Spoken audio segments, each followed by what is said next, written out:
let's switch gears now from issue of national security to issue of the economy. Some of the statistics about Nigeria's economy are not sweet stories to tell.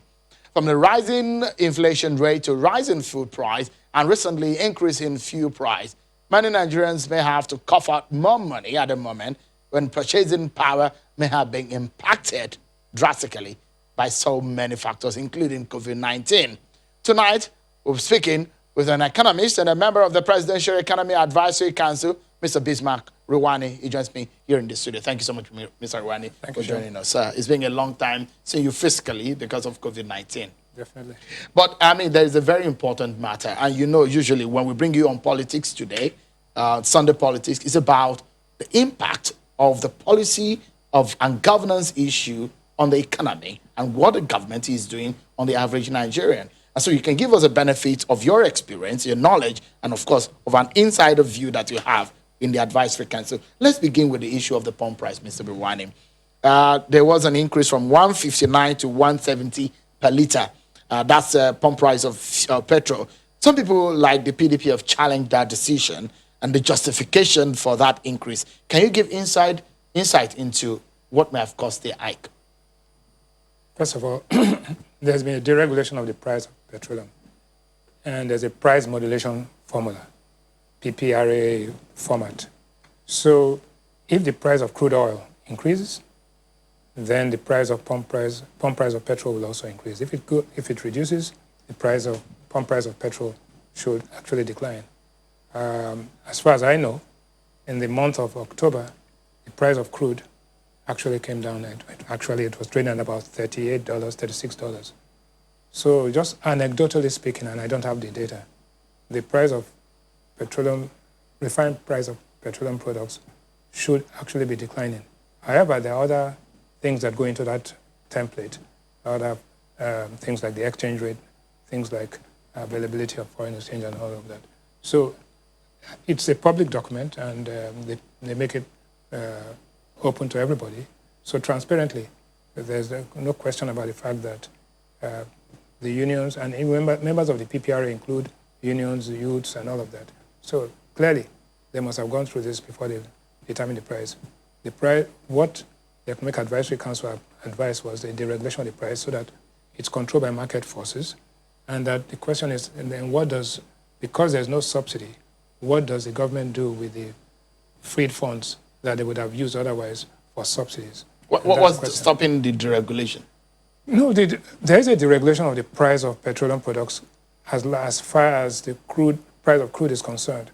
The one other element that has not been fully deregulated is the fact that the importers, the private importers, do not have access to foreign exchange, right? And so, that's supposed to be supplied by the CBN? Well, it's the market. Yeah. The central bank is part of the market. So obviously, that's a little bottleneck there.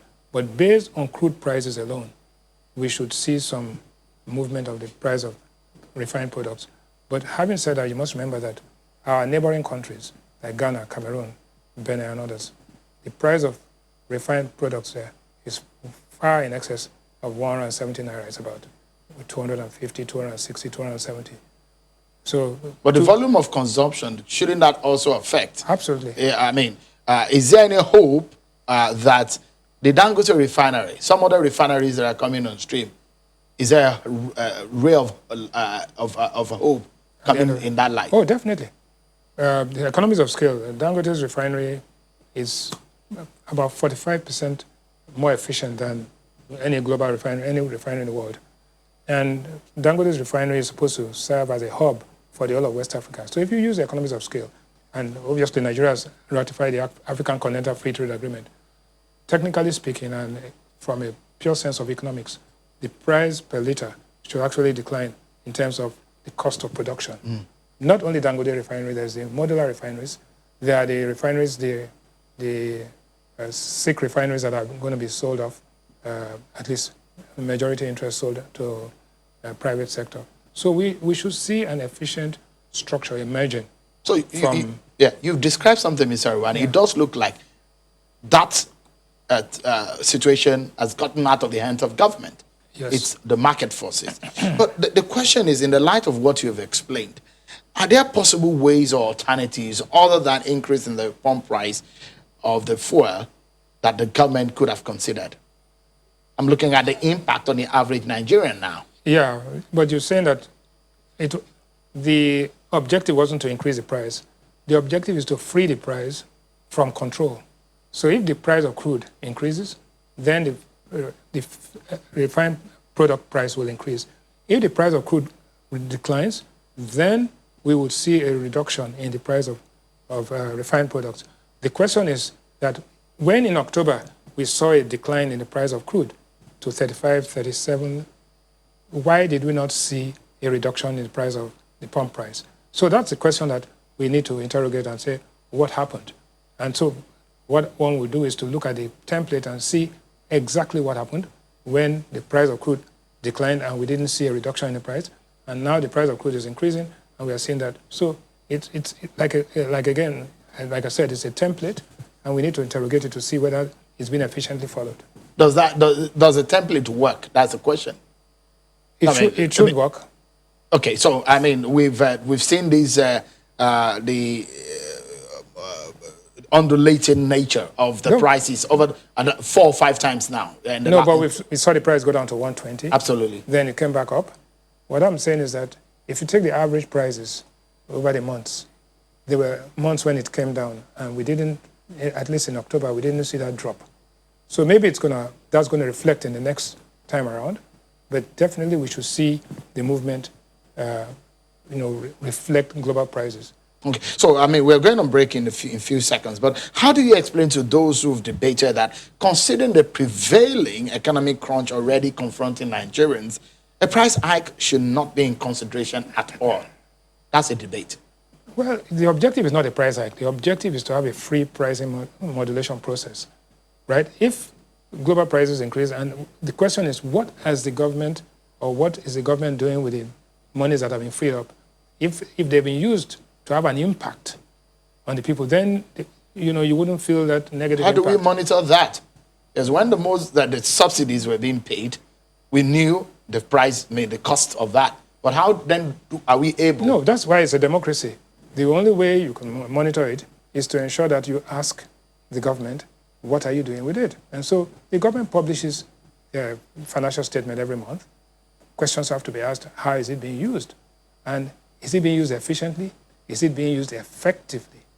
And is the impact being felt? If the impact is not being felt, then the people have to question That's a critical question, because absolutely, the man and the woman who are watching us right now, who are paying more to fuel their generator to watch us right now, are considering that what they paid in the last year or early this year, and they are paying more to watch us right now. They're asking the question as what benefit? Perhaps they have not gotten more increase in their salary, but they are paying more for other things. But there are other issues that I'd like you to explain, Mr. Rewane, because it's always interesting to have these conversations with you for the benefit of our viewing public. We take another break, and when we return, there are plans by the government to borrow more money. We find out if that is a safe economic path to tread.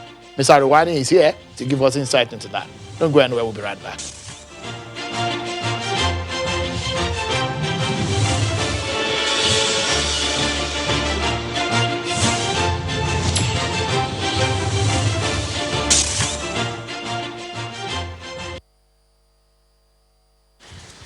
Approval of payments of debts in the sum of 2.996 billion from the list of the earlier verified contract has already been completed. We have paid up to today 831 contractors as at the end of September 2020. And there is also debts being processed that is currently ongoing of another list of 188 contracts for approval. This, when approved, will be funded from the balance that is still standing in the service-wide vote.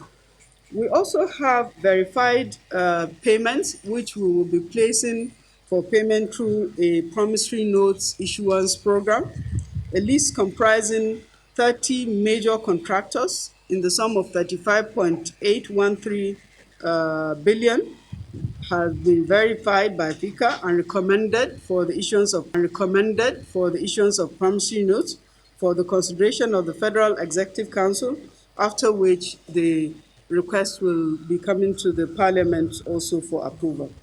We've also got a stock of some verified and unverified payments that are being worked on.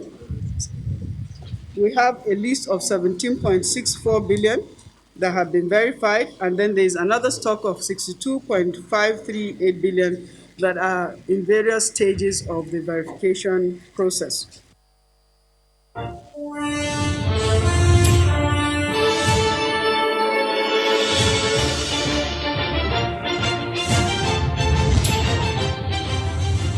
Thank you so much, everyone, for staying with us.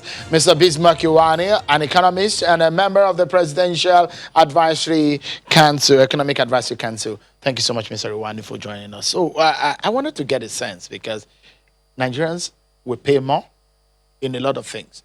There is an upward and increase in food price, and COVID-19 is impacting on their lives. Is the government caught between the sea and the devil in this sense?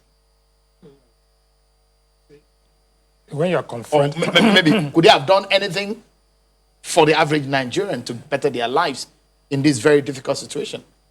first of all, yes, I think they've done as much as you can do within the context of what the options are. The price of oil came down from average of 70 to 60 to 40, all the way to 30, and then went back up. The projections when COVID started was that you would see a situation where the Federal Allocation Committee would be sharing only 400 billion naira instead of what it was before, averagely of 700 and something billion naira.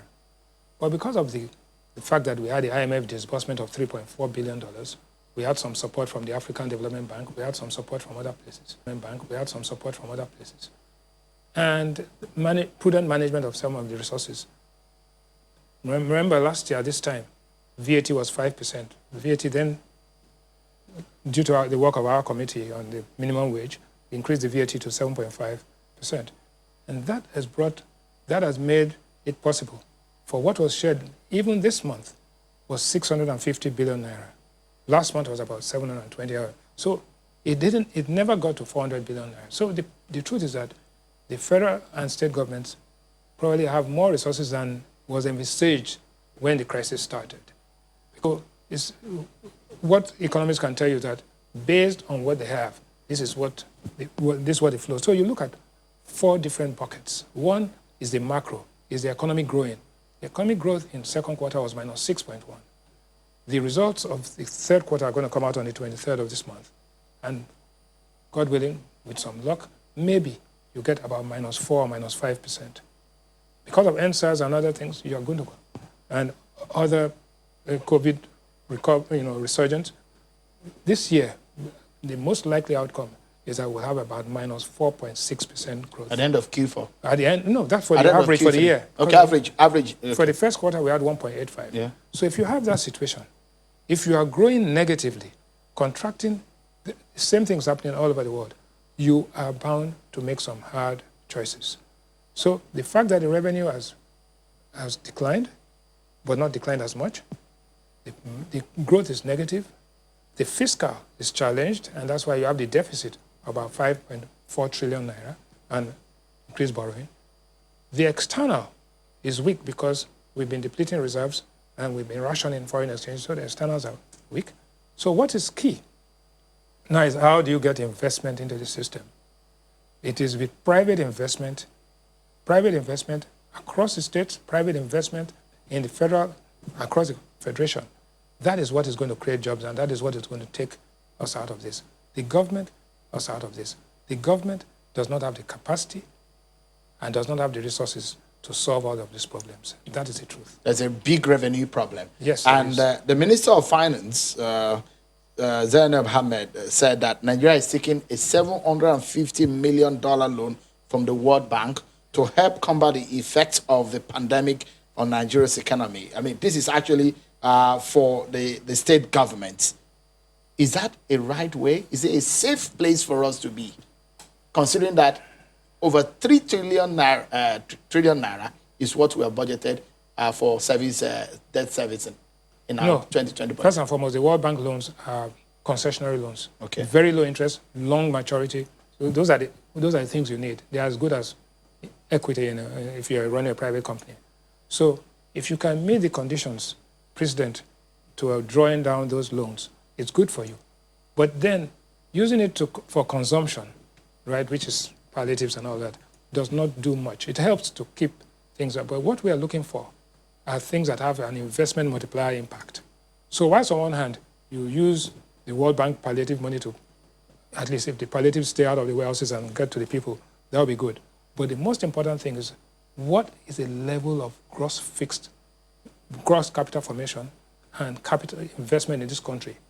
We're still at about $110 billion in a $450 billion economy. It's not enough. Our aggregate output will not grow if we don't have increased investment. The investment comes from two angles: one, government; two, private sector. The government investment multiplier is not as efficient as the private sector investment multiplier. The private sector will invest as long as they think that their monies are safe and they can get a decent return. They do not like volatile and unstable policy environment. That is what we need to do. Ease of doing business, there are many things that have been done. But we have to be consistent.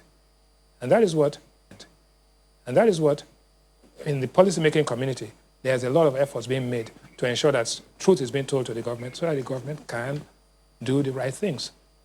And that's what's happening. I mean, it's also been advised that state governments need to do more in cutting costs. So it came up when the Lagos government said that they will repeal the pension law, which gives benefits to former governors and deputy. Well, we've seen Kwara State also going in that direction. Is that enough? Is that sufficient in terms of cutting costs of governance? Well, first and foremost, it shouldn't have been there in the first place. Anybody who wants to be a governor, the amount of money you spend for a governorship campaign is far in excess of all the pension you're talking about. So those who won will get a pension. Those who lost will pension. So first of all, it was a frivolous act in the first place. So economically, it's not significant. Yeah, but it's a signal. The signal that the governments are now beginning to realize that profligacy is not a part of governance. So the state governments have to run an economy. They're getting about 1.5 trillion in VAT because 85% of VAT goes to the states, 15% stays with the federal government. And if you look at the states, look at them as a group or individually, you'll find that some states are doing extremely well in terms of use of thin resources. And we've done this analysis. A state like Edo State has done extremely well with very limited resources, and you could see the results, and the people actually responded by saying, yes, in spite of the limited resources, we think these guys are doing their job. And you could see the result. The same is going to be happening as you go into the various states. So it is important, one, that there's no waste. Two, that this signal goes to the people that these governments are serious, in spite of the fiscals. You cannot be wasting money on. But if you are to advise a better way to cut costs, I mean, you said this is not carried much weight. What should the state governors be doing? First of all, the overstaffing of the public service. You need to rationalize, but if you are doing that, it must coincide with new investments so that these people who are going to be rationalized can go into jobs created by the private sector. So you can't. It's not either or. It's not a binary choice. It's a thing that has to be done totally. So we need to have private investment. We need to have policies that make sense. You can't have inflation at 14, 15%, and you have interest rates at 2%. Nobody's going to invest in that environment. We need to bring those things back up. The Minister of Finance was talking about promissory notes being issued to contractors. We need to rationalize the debt. We need to make sure that we have an efficient fiscal system that complements the private sector capital accumulation to make sure that there's growth. As long as there's no growth and population is growing at about 3.2%, there will be difficulty. But having said that, there are no easy options. There's no silver bullet. The truth is that this is work in progress, and there are things I can say confidently that 2021 is going to be a better year than 2020 because of all the difficulties. And thank God we have a change in the U.S. We have the Chinese, the Asians came up with a free trade zone today, and then we are also having our own African Continental Free Trade Agreement. And hopefully the borders will be open, and hopefully we will have some adjustments to the exchange rate to make it much more efficient, right? So that people can get foreign exchange when they want it. The money policy will be much more forward-looking and impactful. So all of these things put together, I think we'll have an economy that takes off. Yeah, I mean, it's usually in form of economic advisory and projection. That's the term that you in your sector, but sometimes it sounds like prophecy. So I wanted you to use the next 30 seconds or so that we close the program for the average Nigerian who does not understand the technicalities of the language of economics, but they are looking forward to what a year it has been, 2020. But they're looking forward when 2020 ends, maybe 2021 will give us a better year. What would you be telling them?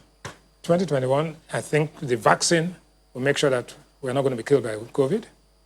2, I think that with the cost-reflective tariffs, there's going to be more investment in power, and then power is going to be more stable in 2021. I think that with the completion of the Dangote refinery and petrochemical and fertilizer, we're going to have some hope in the petroleum side. And I think that some sanity will return to the foreign exchange markets and the money markets so that things will there'll be equilibrium. So all that said, so I think that in 2021, we could see growth of about 1.4% at the end of 2021 with some luck. Who knows? Hopefully, those are some economic prophecy. Touch wood. Thank you, Mr. Bismarck. Always a pleasure having you talk to us on this. Perhaps some stories and news that will make our viewers sleep well tonight. That's our show for tonight, everyone. Many thanks for watching. I'm sure Kimberly.